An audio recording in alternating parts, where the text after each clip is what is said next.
Look up at a clear night sky, and you are seeing the same constellations our ancestors mapped thousands of years ago. Look down at your phone, and you are likely to see those exact star patterns repackaged into daily push notifications and TikTok aesthetics.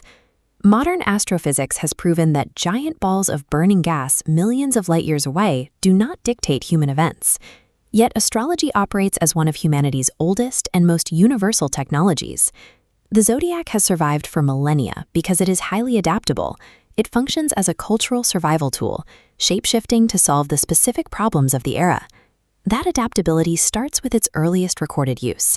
In the 2nd millennium BCE, Babylonian priests read the sky to protect the state. They recorded roughly 7,000 celestial omens into cuneiform tablets, reading planetary movements to predict military outcomes and safeguard the king. When Babylonian data reached the Hellenistic world, Greek philosophers refracted the sky down to the individual. By integrating Egyptian traditions and Greek mathematics, they created horoscopic astrology, mapping celestial events to the exact moment of a single person's birth to chart their destiny. Meanwhile, Chinese civilization developed its own system through indigenous schools of thought.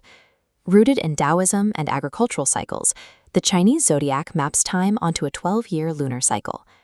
This system prioritizes interpersonal harmony and the balance of nature over Western individualism. In the Indian subcontinent, Vedic astrology, or Jyotisha, emerged with a different utility. Preserved in intricate Sanskrit texts, this system relies on the actual observable positions of the stars to map spiritual development and track the karmic consequences of past lives. Across completely isolated cultures, human beings independently looked up and mathematically codified the stars. Whether protecting an empire, charting a personal future, or tracking karma, they used the night sky to impose order on a chaotic world.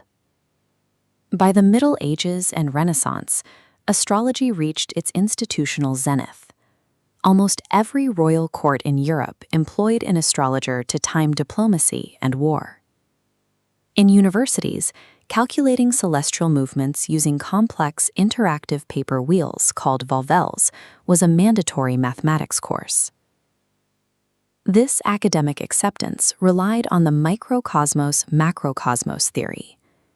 This was the widely held philosophical belief that the physical human body was a direct anatomical reflection of the universe. In medical schools, this theory produced the Zodiac Man framework. University-trained physicians mapped Aries to the head, Pisces to the feet, and every other sign to the organs in between. Doctors consulted planetary positions before deciding when to administer medicine or perform surgery. During this era, astrology functioned as the institutionalized academic operating system for understanding human biology. That operating system broke during the 17th and 18th centuries. The scientific revolution introduced a clockwork universe governed by rigid physical laws. Thinkers like Isaac Newton mapped the mechanics of gravity and motion, while René Descartes separated the physical body from the immaterial mind.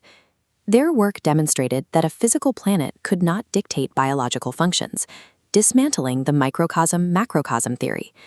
The institutional collapse followed quickly.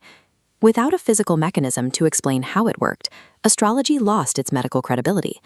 By 1700, universities had purged it from their curricula, and monarchs stopped relying on court astrologers for political strategy. The scientific revolution shifted the standard of valid knowledge, officially exiling the practice to the realm of pseudoscience. Stripped of its academic standing, the practice adapted once again. In the early 20th century, astrology found a new survival mechanism through the printing press. The catalyst arrived in 1930, when the British newspaper The Sunday Express commissioned a horoscope to celebrate the birth of Princess Margaret. The public response was massive, prompting the paper to launch a weekly column called What the Stars Foretell. To appeal to millions of daily readers, these columns discarded the intense mathematics and specialized medical charts of the Renaissance. Instead, the entire system was simplified down to 12 sun signs, based exclusively on a person's birth date. The zodiac secured its survival by shifting its utility from academic truth to personal entertainment. This chart shows the mystical services market recently hitting $2.2 billion. the internet and mobile apps catalyzed a massive resurgence. The data shows Gen Z and millennials driving this market, turning to apps to navigate relationship compatibility and career direction. Amidst economic and global instability, astrology provides these users with a sense of control, self-care, and community.